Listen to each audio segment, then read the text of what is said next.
This is just a sample of the training available at itdvds.com. To see complete training, please go to itdvds.com. Let's begin the sample. Hyper-V is either going to be a role that we're going to install on Windows Server 2012 R2 Standard or Data Center, or we can run Hyper-V Server, which is the free version of Hyper-V. It doesn't have a GUI or any other features that are not related to Hyper-V.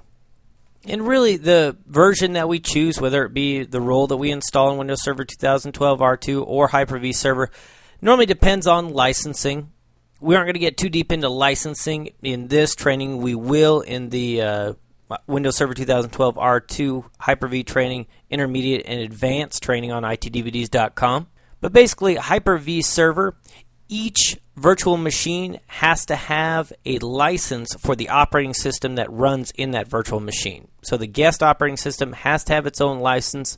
With Windows Server 2012 R2 Standard or Data Center, that includes the Hyper-V role.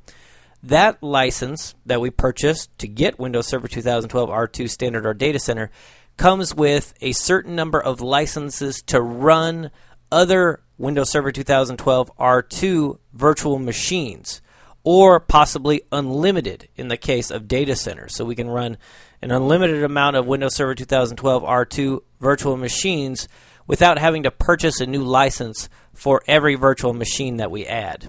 But for the purposes of our basic training here, we just need to know that we're either installing a role on Standard or Data Center, or we're using Hyper-V Server.